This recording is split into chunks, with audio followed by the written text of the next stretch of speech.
It is NHL Draft preview day for Tuesday's edition of the Locked On Penguins podcast, as I'm going to go into my big board for who the Penguins could select with the number 14 overall selection. And I'm going to have a special guest to go deeper into these players that's coming up right after this. You're Locked On Penguins, your daily podcast on the Pittsburgh Penguins, part of the Locked On Podcast Network. Your team every day.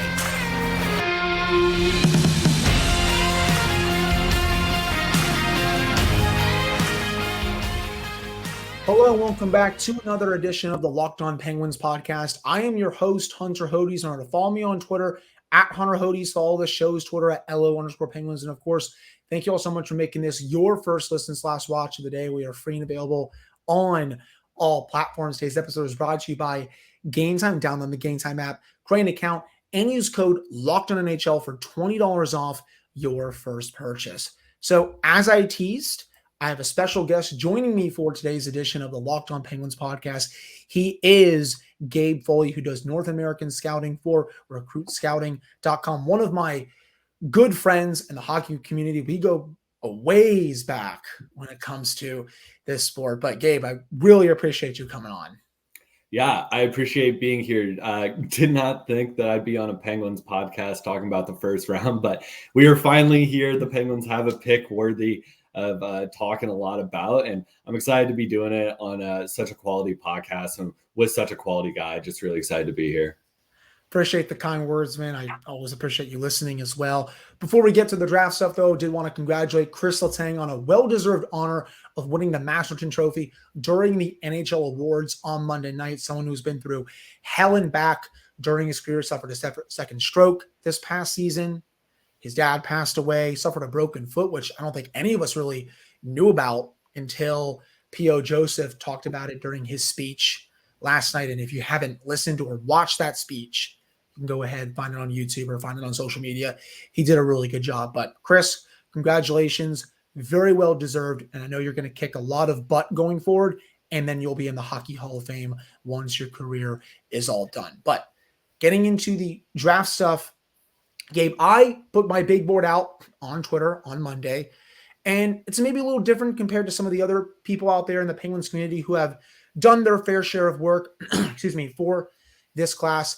The dream selection, I touched on this last week, is Zach Benson. He is the total package. 98 points in 60 games in the WHL, career high in points and goals. He had 36, second only to Connor Bedard.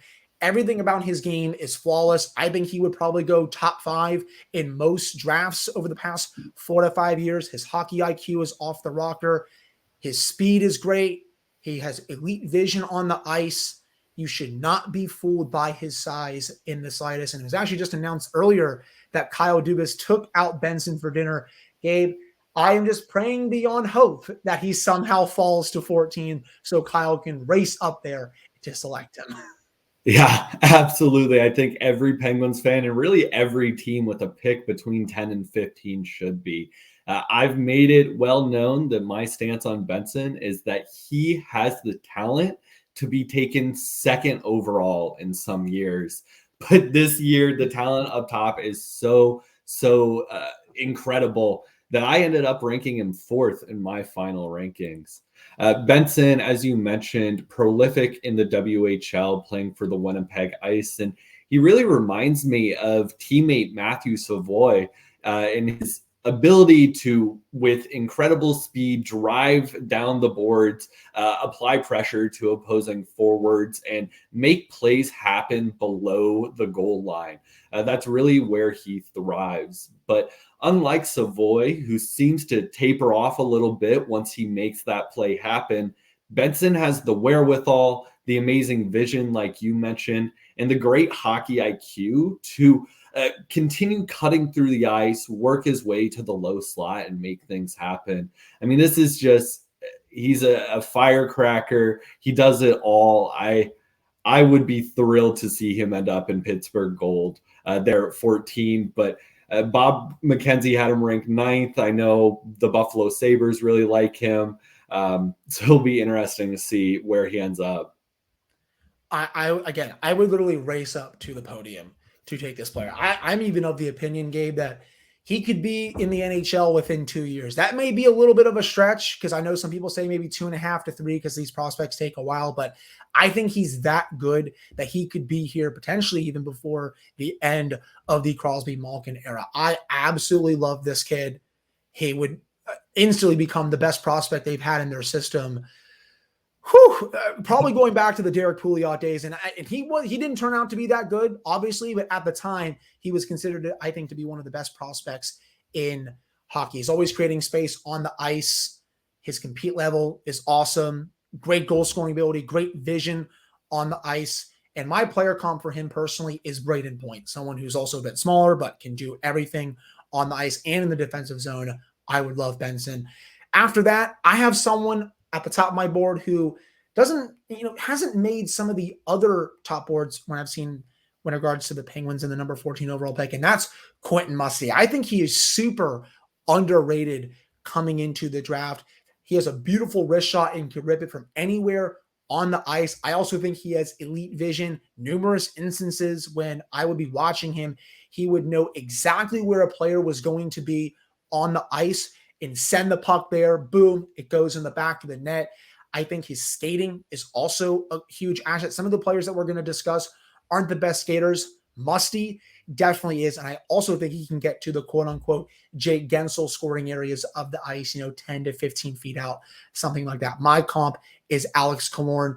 What do you think of someone like a Quentin Musty for the Penguins? Yeah, I think you hit it all on the head. And it's interesting that you brought up the skating because while Musty has always been quick and generally smooth with his skating, it was pretty choppy entering the year. And that was the one thing that I really wanted him to improve on.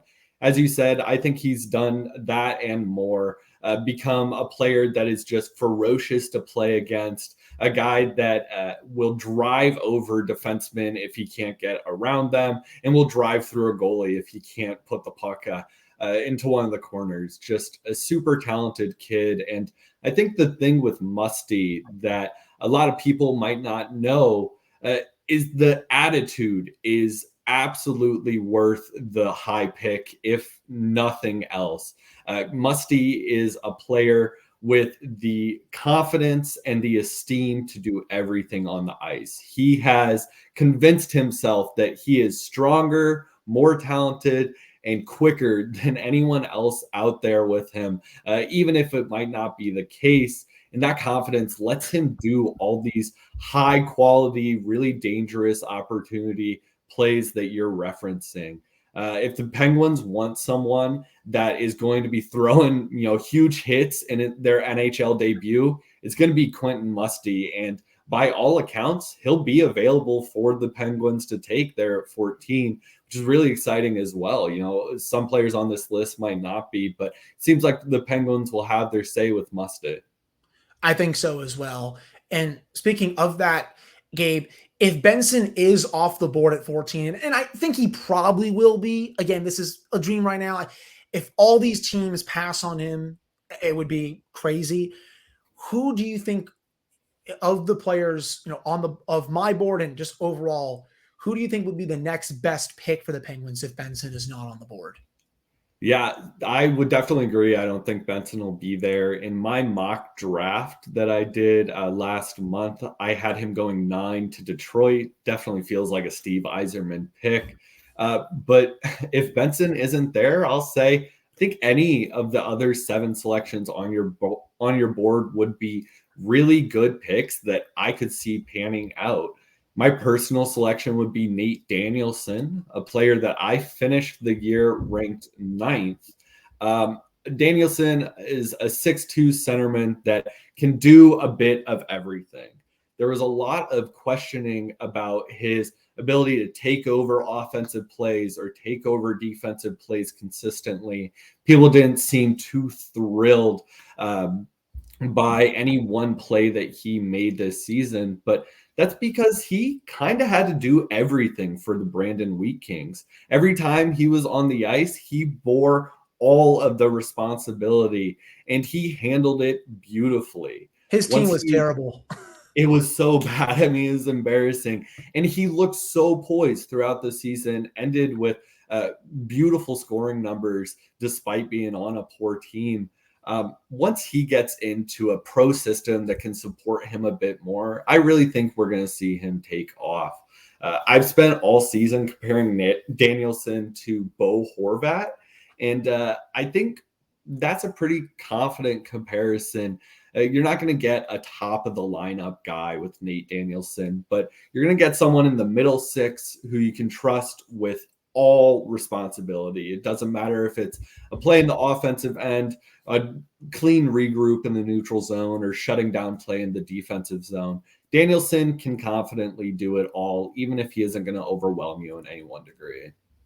Yeah, I do like Danielson. I have him 6th on my board when it comes to potential Penguins picks with the number 14 overall pick. Very good two-way center for his team. And actually, Connor Bedard said that he was the best defensive center he went up against this season. So that's pretty high praise. 33 goals for him this season, 78 points in 65 games, both of which were career highs. Some places have him going, towards the end of the top 10 or into the teens. Really strong skater, especially for someone on the bigger side. And a fun fact, I didn't know about this until I was, digging up some of the numbers, Gabe. He only averaged 4 shots per game. So the fact that he scored 33 goals this year, he knows when to shoot it. And that shot is a lethal asset. My personal comparison is someone like a Ryan O'Reilly can play maybe on the second line, maybe could play on the third line, something like that. I've seen him also compared to Sean Couturier. That also makes sense. But if you like a strong two-way center, Nate Danielson is your guy. Yeah, I absolutely agree. And, options open up there for Pittsburgh at 14, even if Danielson isn't the pick. I know after Musty, you had Matthew Wood 3rd on your board, and Matthew Wood, what a polarizing season he's had. I mean, played in the NCAA as a 17-year-old, the only other 17-year-old to really play big minutes in college recently was Jonathan Toews. And I don't think any of us are looking back on Toews' career and complaining in any way. Matthew Wood definitely been plagued by concerns around his skating, but once you watch all 35 games of his from this year, you see that it's not necessarily bad skating. It's just inconsistent. He has times where he looks like one of the worst skaters I've ever seen. Yes. And he has times where he looks beautiful on the ice and does phenomenal at getting onto his edges, opening up his hips to make plays.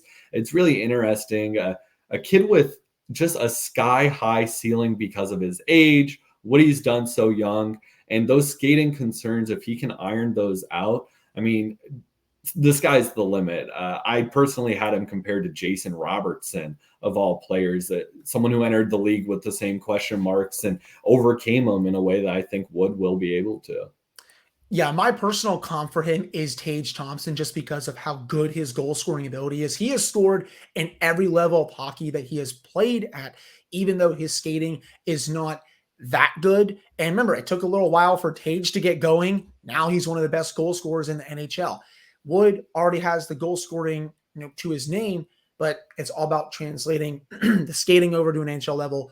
Other parts of his game. I have him 3rd on my board. He would be a very strong pick if the Penguins were to take him with the number 14 overall pick, if he is there.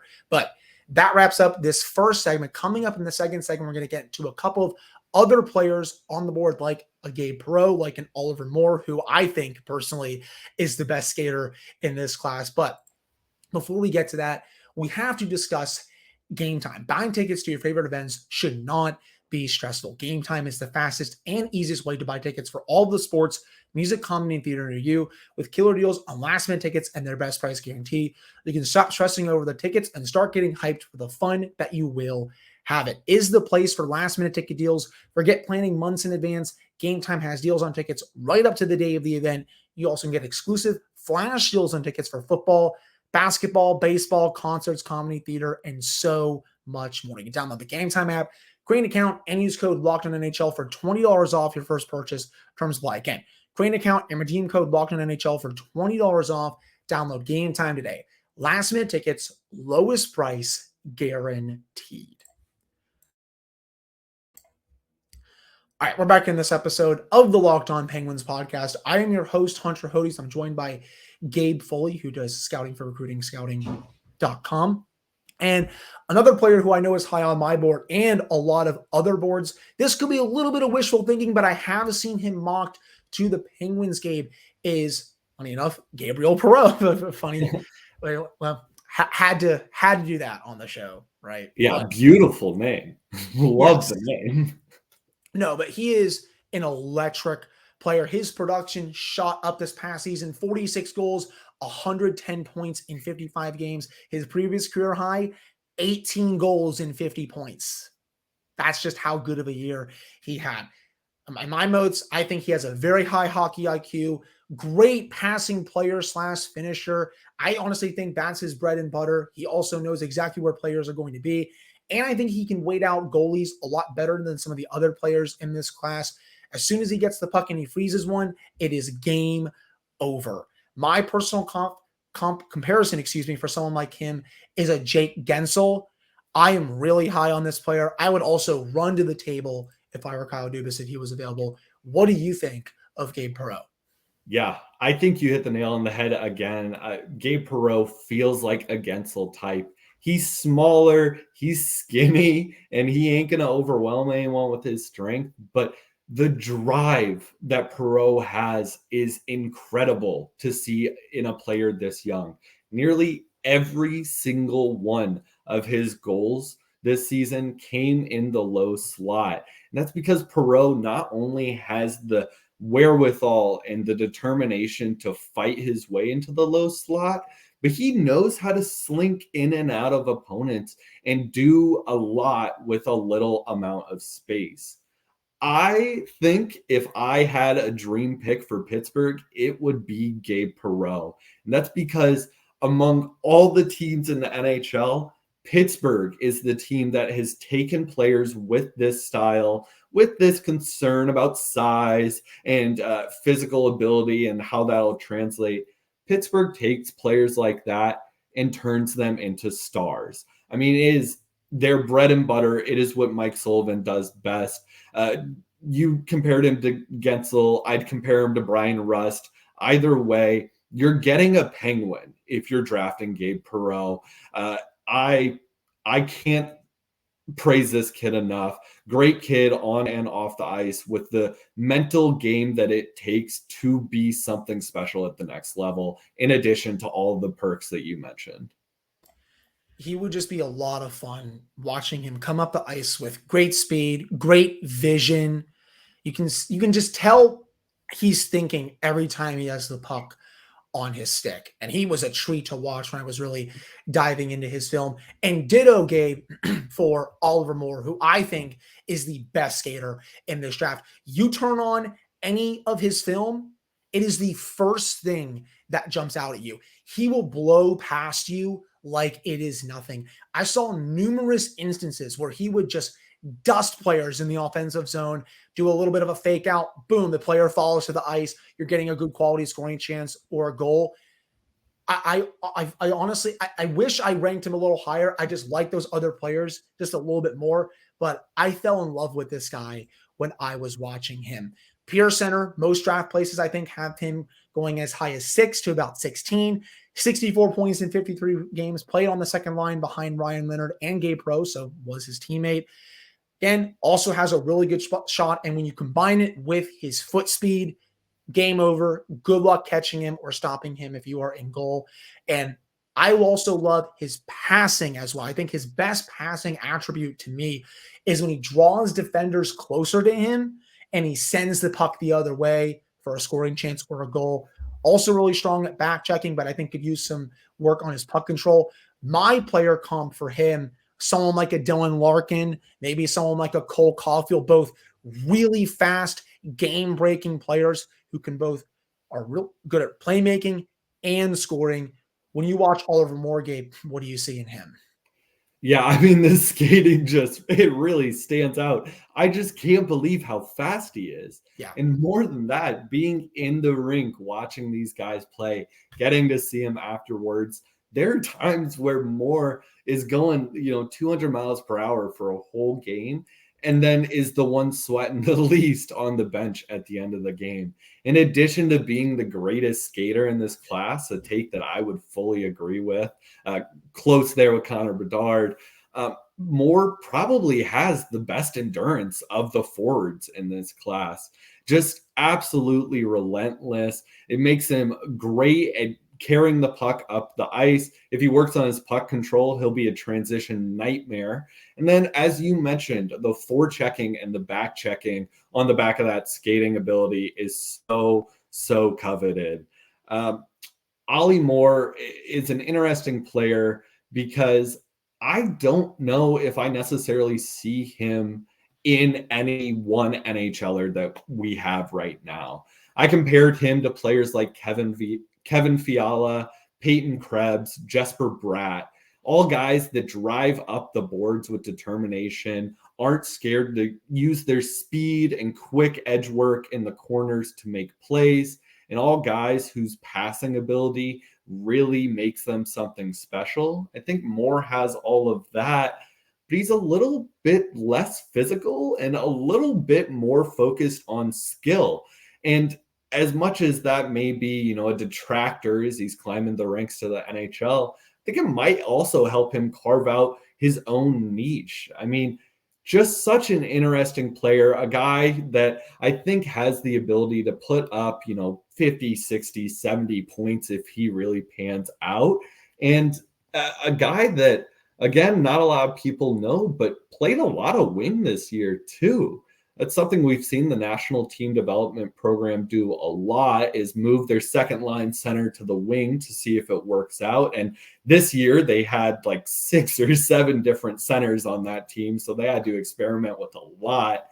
And I really liked how Moore played on the wings. I think his skating worked well, attacking down the boards. I think that helped him get into the corners a little bit quicker when he was forechecking. And in a really north-south style like Pittsburgh has, I think all of those attributes come together. I mean, if Pittsburgh ends up with Moore, I think they're ending up with a player that gives them really, really attractive flexibility over the next 5, 10, 15 years. Yeah, I would have to agree with that. Again, man, I can't get over his skating. He's so fast. It's gorgeous. There's a lot of players in this class that are not good with that, but he is not one of them, to say the least. And I would be very happy if the Penguins did pick him with the number 14 overall pick. Coming up in the final segment, though, with Gabe, we're going to get into my final 2 players on my board, plus getting into a couple of other players who are not on my board but could make sense for the Penguins with the number 14 overall pick. That's coming up right after this break. All right, I'm back here in this episode of the Locked On Penguins podcast. I am your host, Hunter Hodes. Remember to follow me on Twitter at Hunter Hodes. Follow the show's Twitter at @LO_Penguins. And of course, thank you all so much for making this your first listen/watch of the day. We are free and available on all platforms. Another player who I didn't know too much about, honestly, Gabe, until the last week or two was Dmitry Simashev, a left-handed defenseman in this class.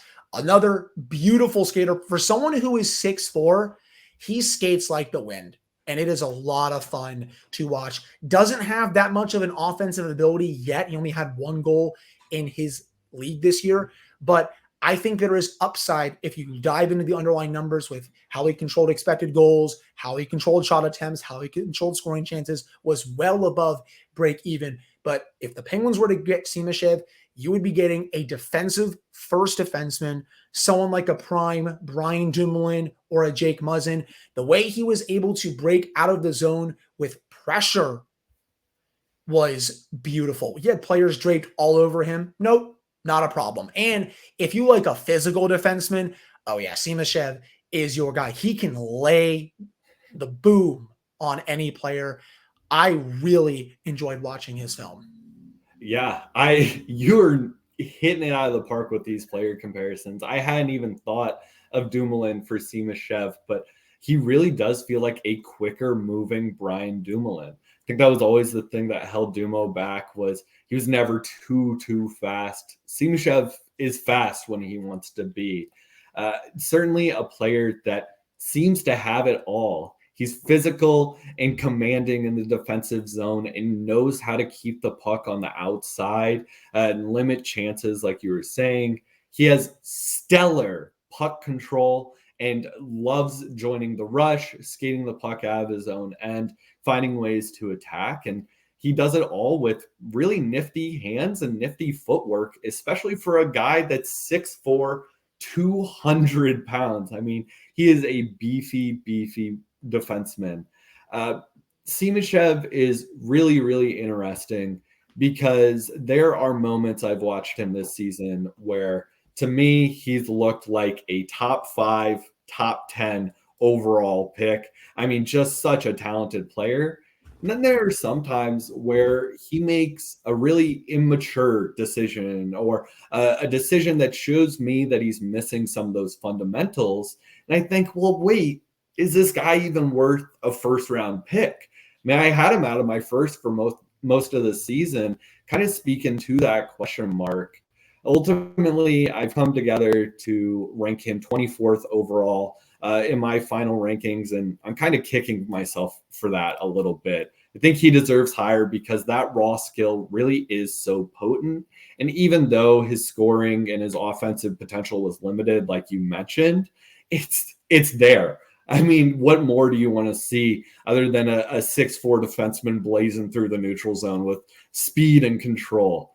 I had him compared to K'Andre Miller.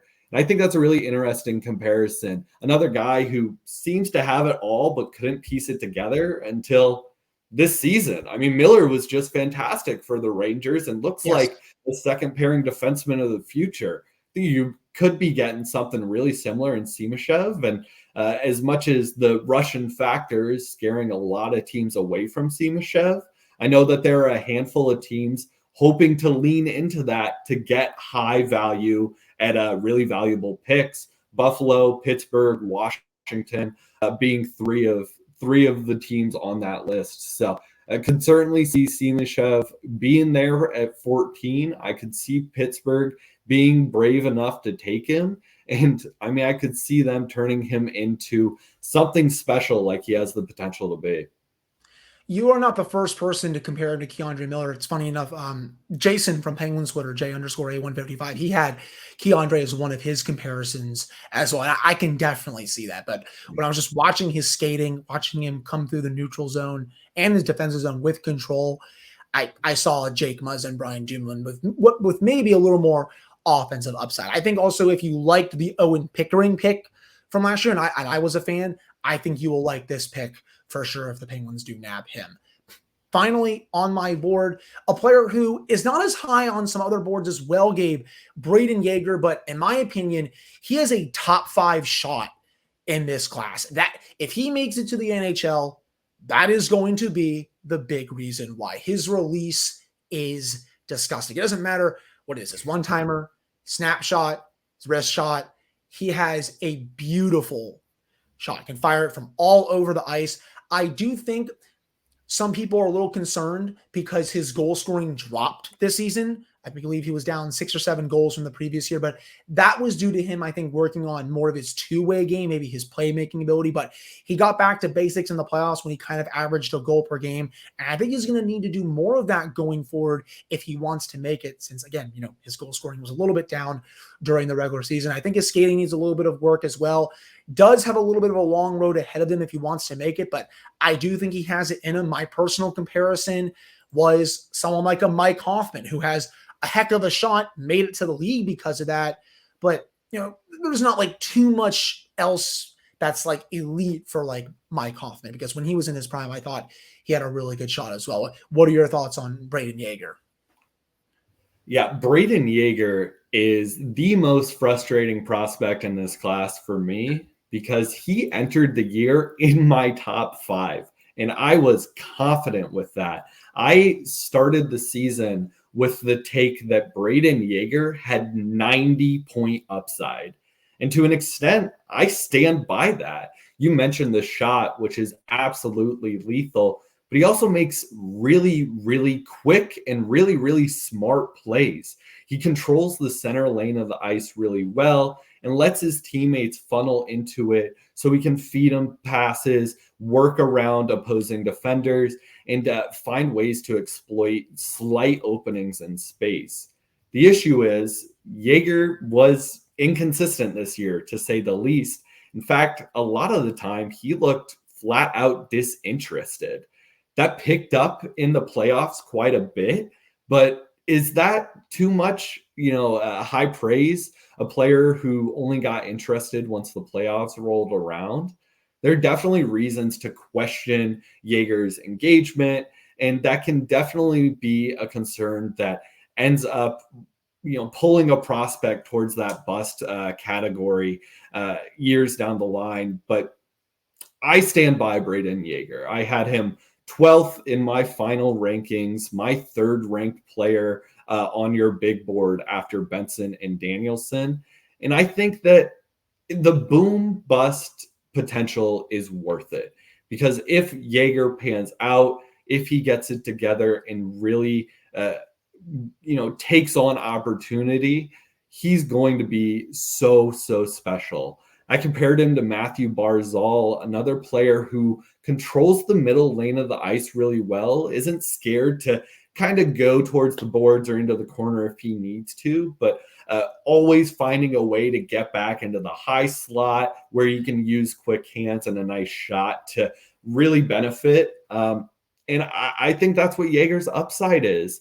Barzal was another player that had a lot of question marks around him in his draft year. And so it gives me slight optimism that Yager can overcome concerns in the same way that he did.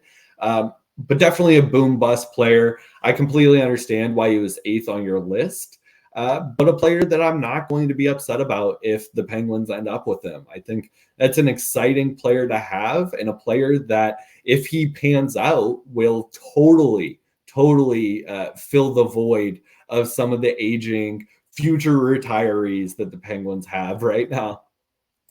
I agree with that for sure. I had another comp. I actually, you mentioned Bo Horvat earlier. I had that as a comp for him as well. Someone who also a good shot, can come down the center lane really effectively, kind of like that mix of Horvat and Hoffman. But that's really my big board for the Penguins with the number 14 overall selection. But as always, Gabe, there's a chance that they don't make the pick any of those players and they go off my board. Maybe someone like a Colby Barlow or an Axel Sandin-Pellikka, two players who I know other people in the scouting community like a lot more than me. I like them. I think they can be quality NHL players. I just have them kind of in my number 9, number 10 rankings if I had to extend my board a little bit. What do you think of them as options for the Penguins if they were to select one of those two, Gabe?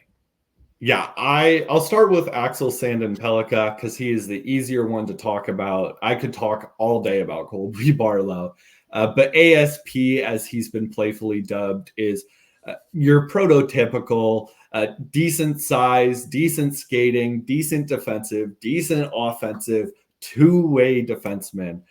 He's a passer first and foremost, does great at controlling the regroup and joining the rush cohesively. One of the defensemen that if he touches the puck during a shift, there's a good chance that he's going to make all 4 other skaters look better just by having the puck on his stick, and his ability to read his teammates, move with them, create plays, all really interesting.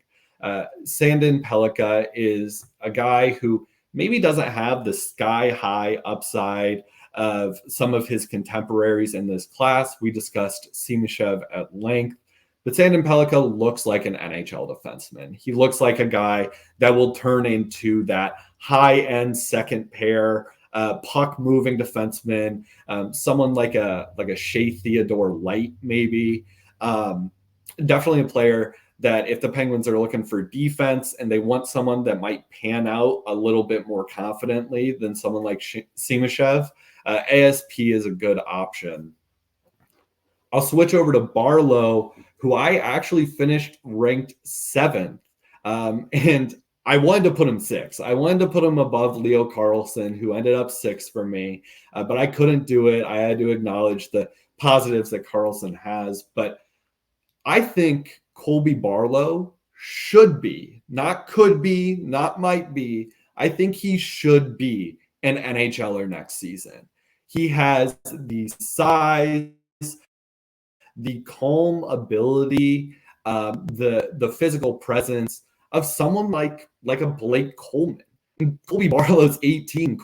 Blake Coleman's, I don't even know how old. I've lost the years with how many teams he's swapped to. But Barlow, a kid that has all of the assets to control play in a confident third line role, but then has the stick handling, the passing, the vision, and then just the killer shot of a guy that can work his way into the top six and be a really effective option. We've talked about it a bit this episode, but the Penguins turn guys like Gabe Perreault, Jake Gensel, Brian Rust into stars. I think Colby Barlow fits into that mix. He's not going to overwhelm anyone with his talent, but his reliability in every single aspect, and then the small skills that he has, like his shot, like his physical presence, like his vision, really elevate his game to that next level. I think Pittsburgh is a team that could really tease that out of him and put him in a lineup spot that gives him all the platform to thrive. If they want an immediate impact player, Barlow is the player that I am picking. And, you know, he might be there. It's about a 50-50 toss-up if he's going to be there or not. Yeah, no, I agree. I agree. I do think he will be there for the Penguins. I'm just, if there are other players on my board available over him, I would obviously take those. But I wouldn't be mad if he was the pick because, you know, you're doing a pretty good job convincing me at least, Gabe, of why he could be in the NHL pretty quick. Of those players, just to wrap up, is there anyone else that you think could be on the Penguins' radar? I should say outside of those players. Apologize.